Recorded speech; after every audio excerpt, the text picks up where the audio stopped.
नमस्कार दोस्तों, कहानी घर में आपका स्वागत है। सालों पहले एक फिल्म का गाना बहुत ही फेमस हुआ था। गाना था महंगाई डायन खाए जाते हैं। बेहद देसी अंदाज में पेश किए गए इस गाने ने देश के हर अमीर और गरीब के दिल को छू लिया था। अब महंगाई की समस्या है ही इतनी विकट, आम आदमी से लेकर अच्छे से अच्छे पैसे वाले सेठ जी भी इससे बचने के लिए कोई न कोई जुगत लगाते दिखाई देते हैं। लेकिन आम आदमी की रोज की जिंदगी महंगाई के दौर में चवन्नी अठन्नी माफ कीजिएगा, एक एक रुपए के लिए ठेले वालों से मगजमारी करते बीत जाती है। तो जनाब, आज का व्यंग महंगाई के इसी रौद्र रूप पर। शीर्षक है महंगाई मार गई। इस बात पर सभी एकमत थे कि महंगाई चाहे पेट्रोलियम पदार्थों की वजह से बढ़े या फिर खाने पीने की चीजों की वजह से, इसका खामियाजा आम आदमी को ही भुगतना पड़ता है। जेब कटती है तो आम आदमी की, पेट काट काट कर की गई बचत को अगर दीमक चाटती है तो वो भी आम आदमी की, और पेट पिचकता है तो वो भी आम आदमी का। अब हम कोई रईसजादे तो थे नहीं कि महंगाई पर छपी ढेर सारी खबरों का हम पे कोई असर ही ना हो। भाई, सरकारी दफ्तर में बाबू ही तो थे, वही 9 से 5 की नौकरी और एक बंधी बंधाई तनख्वाह, और तो और कोई ऊपरी आमदनी भी नहीं। महंगाई से आहत हम अपना सर खुजा ही रहे थे कि श्रीमती जी ने रेडियो ऑन कर दिया और उसमें समाचार आ रहे थे। रसोई गैस की कीमतें 50 रुपए तक बढ़ा दी गई हैं। सरकार का मानना है कि सिर्फ पेट्रोलियम पदार्थों की वजह से ही महंगाई नहीं बढ़ी है, बल्कि आयरन, स्टील, कपास, दूध, मछली और संतरे जैसी वस्तुओं का भी इसमें बड़ा योगदान है। यह सुनकर मन में आया कि वहीं बैठे बैठे चप्पल उठाकर रेडियो पर दे मारें, लेकिन हिम्मत नहीं पड़ी, क्योंकि जमीन पर गिरकर अगर रेडियो टूटता तो वो भी हमारा, और ऐसी भी संभावना है कि हमारी चप्पल भी जख्मी हो जाती। अब ये रिस्क लेने को हम बिल्कुल तैयार न थे। कल रात पता नहीं किसकी शक्ल देखकर सोए थे कि सुबह 6 बजे से 8 बजे के बीच महंगाई के बारे में ही पढ़ सुन रहे थे। फिर अचानक हमें याद आया कि अरे, रात को चेहरा तो हमने अपना ही देखा था। खैर, चेहरे का महंगाई से क्या वास्ता। अब महंगाई रूपी कीड़ा हमारे दिमाग में घुसकर खूब धमा चौकड़ी मचा रहा था, इसलिए हमारा दिमाग घूमने लगा। हमें लगा जैसे कोई बड़ी बड़ी घिया, कद्दू, आलू, प्याज, लौकी सब हमारे सिर पर फोड़ रहा है और हम पगलाने लगे हैं। बड़ी मुश्किल से हमने अपने दिमाग पर नियंत्रण किया और खुद को संभाला, क्योंकि भैया बैठे बिठाए हम दिमाग की बीमारी के इलाज का खर्च तो वहन कर ही नहीं सकते थे। अचानक श्रीमती जी की आवाज कानों में पड़ी, मुन्ना के बापू, चाय बना दें। अमूमन हम 2 कप चाय पीते हैं, एक अखबार पढ़ने से पहले और दूसरा अखबार पढ़ने के बाद। लेकिन महंगाई की मार को देखते हुए हमने चाय के दूसरे कप के लिए मना कर दिया। श्रीमती जी को हमारी इस ना से बड़ी हैरानी हुई। बोली, क्या बात है, तबीयत तो ठीक है, दूसरी चाय क्यों नहीं पियोगे? हमने कहा, भगवान, अब 1 कप पर ही गुजारा करना पड़ेगा। चाय पत्ती, दूध, तेल, गैस, चीनी, अनाज, सबकी कीमतें आसमान छू रही हैं। अब तो टिफिन में भी 3 की बजाय 2 ही रोटी रखना। आज से हम बस पानी ज्यादा पिया करेंगे, और देखो, तुम भी अपनी 1-2 रोटी कम कर दो, बैठे बिठाए मुटिया रही हो। श्रीमती जी को अपनी रोटी कम करने की बात बड़ी नागवार गुजरी, और उन्होंने कमरे में जाकर एक मुड़ी तुड़ी लाल सी पर्ची उठाई और हमारे हाथ में थमा दी। हमने पूछा, ये क्या है? तो तुनक कर बोली, खुद ही देख लो। हमने पर्ची खोलकर देखी तो पानी का बिल था। यानी श्रीमती जी ने हमारे जले पर नमक छिड़कते हुए ये जता दिया था कि अब देखती हूं कितना पानी पीते हो। आए बड़े मेरी रोटियां गिनने वाले। खैर, इन सब से निपटकर जब ऑफिस पहुंचा तो वहां भी यही चर्चा गर्म थी। दफ्तर में हर बाबू के पास महंगाई का ही किस्सा था। महंगाई से निपटने के लिए युद्ध स्तर पर कई तरह की योजनाएं बनाई जा रही थी। सभी बाबू अपनी बरसों पुरानी आदतें बदलने को तैयार थे। एक कह रहा था कि मैं 5 की बजाय केवल 3 ही सिगरेट पीऊंगा। अब यह कहने वाला ही जानता था, और हम भी जानते थे, कि किसी भी तरह के नशे की लत वाले लोग खासतौर पे मुसीबत के समय अपने नशे की मात्रा बढ़ा तो सकते हैं, लेकिन घटा बिल्कुल नहीं सकते। फिर भी कहने में क्या ही हर्ज था, सो उन्होंने कह दिया। दूसरा बाबू कह रहा था कि अब वो 2 लीटर की बजाय 1.5 लीटर ही दूध लेगा और उसमें आधा लीटर पानी मिला देगा, यानी हींग लगे न फिटकरी और रंग भी चोखा। अब दूध में पानी मिलाने की बात पर हमें अपने पानी के बिल की याद आ गई। तीसरा बाबू अपने बच्चों को प्राइवेट स्कूल से निकालकर सरकारी स्कूल में दाखिल करने की बात कर रहा था, यानी कि जो सरकार बढ़ती महंगाई पर आंखें मूंद के बैठी है, उसी की शरण में जाने की कोशिश। अब सरकारम शरणम गच्छामि के अलावा भाई मरता क्या न करता। चौथे बाबू को कोई फिक्र नहीं थी। उसने कहा कि वो कर्जा लेकर अपनी सारी जरूरतें पूरी करेगा और फिर वेतन आयोग के बाद मिलने वाले एरियर से अपना कर्जा चुका देगा। लेकिन भाई, वेतन आयोग की रिपोर्ट का तो कहीं दूर दूर तक अता पता ही नहीं था। यानी कि जितने बाबू उतनी योजनाएं। हमने भी अपनी चाय और रोटी में कटौती वाली योजना बताई तो अचानक से सब हमारा मुंह देखने लगे। अब उन सब में सबसे ज्यादा लाचार और तंगहाल हम ही लग रहे थे, क्योंकि जिनकी बीवियां कमाती थीं उन्हें तो कोई फर्क पड़ने वाला था नहीं। उल्टा वो तो महंगाई भत्ते और मकान के भत्ते में होने वाली बढ़ोतरी से खुशी ही थे। शाम को घर पहुंचकर टेलीविजन चालू किया तो हर चैनल पर 1 घंटे से महंगाई का ही रोना रोया जा रहा था। सब चैनलों पर अलग अलग एंकर अपनी अपनी आवाज को ऊंचा करके कह रहे थे, आज हम आपको बताएंगे कि कैसे महंगाई चुपके से आकर हमारी जेबों को काट रही है, हमारी बचत को चट कर रही है। महंगाई रूपी सांप कैसे अपना फन उठाकर हमारी खाने पीने की चीजों को डस रहा है। कैसे कैसे महंगाई के दानव से लड़ना है तो अब जाग जाओ। और अगले ही पल हमारा ध्यान भंग हो गया। श्रीमती जी ने सुबह की तरह ही एक लाल सी मुड़ी तुड़ी पर्ची हमें फिर पकड़ा दी। अब पहले से ही चोट खाए थे, इसलिए तुरंत समझ गए। झट से टीवी बंद कर दिया। हमने महसूस किया कि हमारी श्रीमती जी को भी घर खर्च की उतनी ही चिंता है जितनी कि हमें। फिर आवाज में शहद घोलते हुए हमने कहा, अरे भाई, हमारी सुबह की बात को दिल पे मत लगाना। पेट भर रोटी खाई या नहीं, देखो कितनी दुबली हो रही हो। चलो कोई बात नहीं, हम कुछ न कुछ जुगाड़ करेंगे। बस इतनी सी बात से श्रीमती जी पसीज गई और बोलने लगी, अरे क्या जुगाड़ करोगे, सारा दिन तो दफ्तर में खटते हो।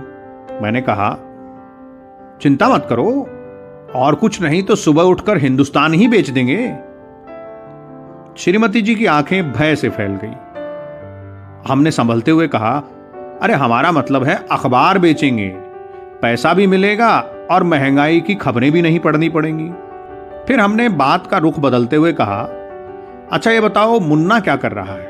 उन्होंने कहा, अभी सो गया है, बहुत थका हुआ था, आज स्कूल से पैदल आया है ना। तो मैंने पूछा, पैदल क्यों, रिक्शा वाला नहीं आया? श्रीमती जी ने कोई जवाब नहीं दिया और हम सब समझ गए। फिर हमने कहा, देखो मुन्ने की मां, अब हम इतने गए गुजरे भी नहीं हैं कि अपने फूल से बेटे को पैदल स्कूल भेजें। कल से रिक्शे वाले को बोल देना कि हमारे बेटे को घर से स्कूल और स्कूल से घर छोड़कर जाना होगा। थोड़े दिनों बाद मुन्ना की स्कूल की छुट्टियां होने पर हमने इस बार गांव जाने का कार्यक्रम बनाया था ताकि अपने माँ बाबूजी से मिल सके। लेकिन हाय री महंगाई, हमें अपनी ये हसरत पूरी होती नजर नहीं आ रही थी। काफी देर तक हम इसी उधेड़-बुन में रहे कि इस महंगाई रूपी राक्षस से कैसे निपटा जाए। हमने कभी पढ़ा था कि अगर खाना धीरे धीरे चबाकर खाया जाए तो खाने के दौरान दिमाग अपना सिग्नल सही समय पर सेंसिटिव सेंटर में पहुंचा देता है। यानी ये वो अवस्था होती है जब व्यक्ति को खाना खाने के बाद संतुष्ट होने का संदेश मिलता है, और जाहिर है इसके बाद कोई भी व्यक्ति और तो खाएगा नहीं। इस अनोखे तरीके से खाना खाने से आदमी को कैलोरी, ऊर्जा ये सब तो मिलती ही है, साथ ही उसका शरीर भी स्वस्थ बना रहता है। जबकि जल्दी जल्दी खाना खाने वाला व्यक्ति ज्यादा खा लेता है और इससे पहले कि ब्रेन सिग्नल सेंसिटिव सेंटर तक पहुंच पाए, उस आदमी की तोंद खाने से ठूस ठूस कर भर चुकी होती है। भला उन डॉक्टरों का जिन्होंने ऐसी ऐसी बहान खोज की है जो मुसीबत के वक्त काम आ सकती है। वैसे हमारे बुजुर्ग तो सदियों से कहते आ रहे हैं कि खाने का एक कौर कम से कम 32 बार चबा के खाना चाहिए, लेकिन आज की रफ्तार भरी जिंदगी में इतना धीरज है किसके पास। हमने भी आज चाय और रोटी में कटौती तो की ही थी, सोचा रात का भोजन इसी तकनीक से करते हैं, लेकिन हम तो भोजन पर ऐसे टूट पड़े जैसे कुत्ता हड्डी पर, और जब तक ब्रेन सिग्नल हमारे सेंसिटिव सेंटर तक पहुंचता हम 5 रोटियां डकार चुके थे। खैर, हिम्मत हमने फिर भी नहीं हारी। एक नुस्खा फेल हुआ तो क्या बात है, हिम्मते मर्दा तो मददे खुदा। डॉक्टरों द्वारा इजाद किए गए कई और नुस्खे भी हमारे दिमाग में चक्कर काटने लगे। मसलन नीम की दातुन करने से दांत और मसूड़े स्वस्थ रहते हैं। ज्यादा नमक, मिर्च, घी, तेल, चीनी और मसालों का उपयोग स्वास्थ्य के लिए हानिकारक है। हमारे घर के सामने ही नीम का पेड़ लगा है, लेकिन हमें उसकी कभी याद ही नहीं आई थी। आज हमने कोलगेट को अलविदा कहने का मन बना ही लिया। सरकार भी जानती है कि हिंदुस्तान की जनता इतनी चतुर और कुशल तो है ही कि खुद को परिस्थितियों के अनुसार ढाल सकती है। सरकार की इसी सोच पर मोहर लगाने के ख्याल से हम भी कमर कसकर राशन की दुकान की सूची बनाने बैठ गए और हिसाब लगाया कि अगर आटे में 3 किलो, चीनी में आधा किलो, चाय पत्ती में 200 ग्राम, घी में आधा किलो, दूध में आधा लीटर और नमक, मिर्च, मसालों, सब्जियों में एक खास हिसाब से कटौती की जाए तो कितने रुपयों की बचत हो सकती है, और उतनी ही तनख्वाह में पूरा महीना आराम से निकल सकता है।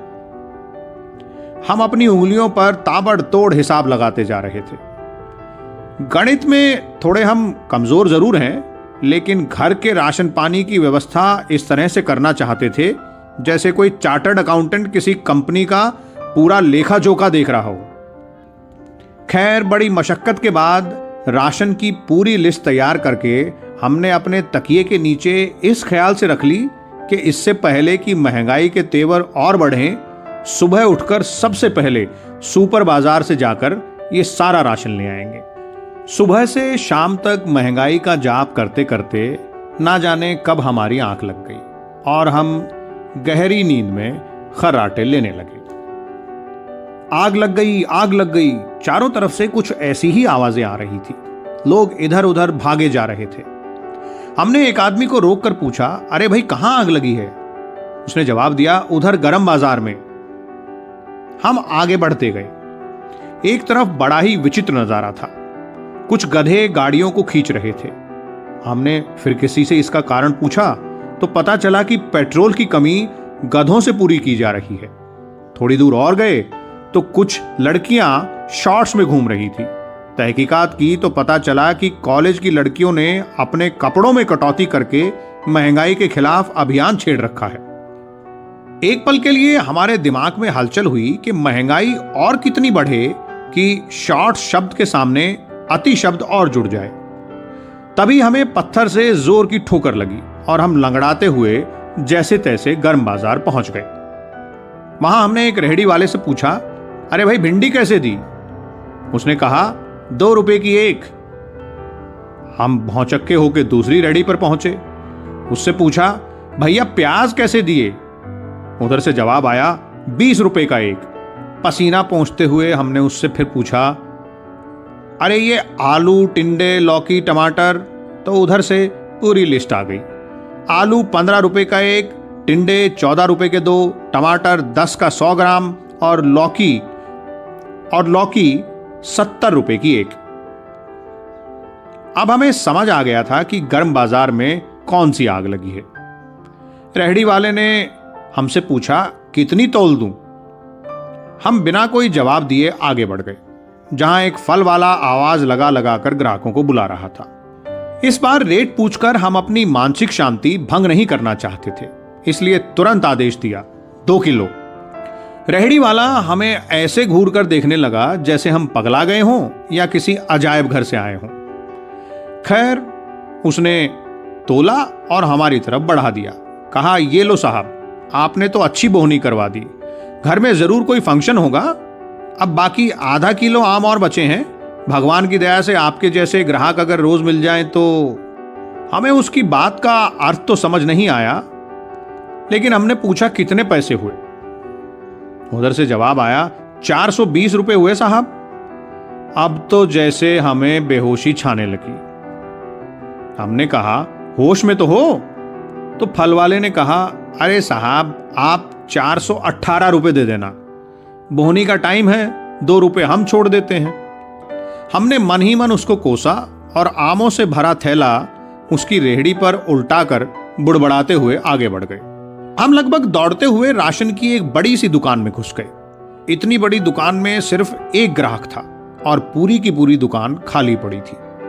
नौकर उस इकलौते ग्राहक को सामान तोल रहा था और दुकानदार टेलीविजन पर समाचार देख रहा था। हमने उसकी ओर कोई खास तवज्जो नहीं दी। हमने शोकेस में रखी खाने की चीजों पर नजर दौड़ानी शुरू की। छोटे छोटे खानों में हर चीज का थोड़ा थोड़ा सैंपल रखा हुआ था। हमने मन ही मन दुकानदार की तारीफ की। जब रहा नहीं गया तो उसको बोल भी दिया, भाई साहब, आपका प्रबंधन बहुत बढ़िया है। ऐसा तो हमने पहली बार ही देखा है कि आटा, दाल, चावल, चीनी, घी, तेल, इन सब के नमूने शोकेस में सजाकर रखे गए हों। ग्राहक को इससे सुविधा रहती है। दुकानदार ने हमारे चेहरे की ओर देखा और बोला, लगता है घर की सारी शॉपिंग आपकी पत्नी ही करती हैं। ये जो शोकेस में सामान रखा हुआ है ना, ये सैंपल के लिए नहीं है। बोलिए क्या क्या तुलवाऊं? तभी टेलीविजन पर समाचार वाचक की आवाज फिर से सुनाई पड़ी। महंगाई की खबर सुनकर 4 रिक्शे वालों की मौत, 2 मजदूरों ने महंगाई के बोझ तले दम तोड़ा, 3 काम वालियां घायल जिनकी हालत अभी भी गंभीर बनी हुई है। कद्दू के नीचे दबी एक काम वाली को बड़ी मुश्किल से क्रेन की सहायता से बाहर निकाला गया। बाकी दोनों काम वालियां आलू और प्याज के नीचे दब गई थीं, जिन्हें उनके दयालु मालिकों ने बड़ी हिम्मत से बचाया। खबर मिलने तक उनकी सांसें रुक रुक कर चल रही थी। ये खबर सुनते ही हमारी सांस भी रुकने लगी। रोज कमाकर खाने वालों की हालत वाकई दयनीय होती है। काम मिला तो ठीक, नहीं तो भूखे पेट सोना होगा। ऐसे लोग बेचारे गर्मी में लू और सर्दी में ठंड से ही मर जाते हैं। अचानक हमारी नजर टीवी स्क्रीन तक गई। देखा एक मजदूर चावल और दूसरा गेहूं के दानों के नीचे अभी भी दबा पड़ा था। अब हमारा इस दुकान में खड़ा रहना भी मुश्किल हो गया। हमने फटाफट राशन की सूची दुकानदार को थमाई और कहा कि राशन घर भिजवा दे, पैसे भी वही दे देंगे।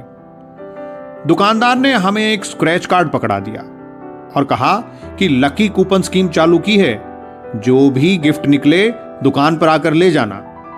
हमने सोचा, इतने बड़े मॉल के मालिक हैं, ऐसी आकर्षक योजनाएं चलाते हैं, शायद वॉशिंग मशीन या फ्रिज ही निकल आए।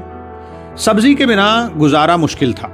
सोचा थोड़ी बहुत सब्जी और मुन्ने के लिए एक आध फल भी खरीदते ही चलें। अब हम नजरें बचाकर दोबारा गर्म बाजार पहुंचे। आम और सब्जी वालों ने हमें देखकर मुंह दूसरी तरफ फेर लिया था। हम भी उनसे छुपते छुपाते दूर कोने में खड़ी रेहड़ियों के पास पहुंचे। मोल भाव करने के बाद हमने 10 भिंडियां, 2 प्याज, 2 आलू और 200 ग्राम टमाटर खरीदे। लौकी खरीदने की हमारी हिम्मत हुई नहीं। मुन्ने के लिए 1 आम खरीदा, जो काफी झकझक के बाद रेहड़ी वाले ने हमें 50 रुपए में दिया। फल और सब्जी खरीदने के बाद हम थैला और मुंह दोनों लटकाए घर पहुंचे तो नौकर राशन लेकर खड़ा था। बिल देखकर हमारे पसीने छूटने लगे। भुगतान के लिए 40 रुपए कम पड़ गए।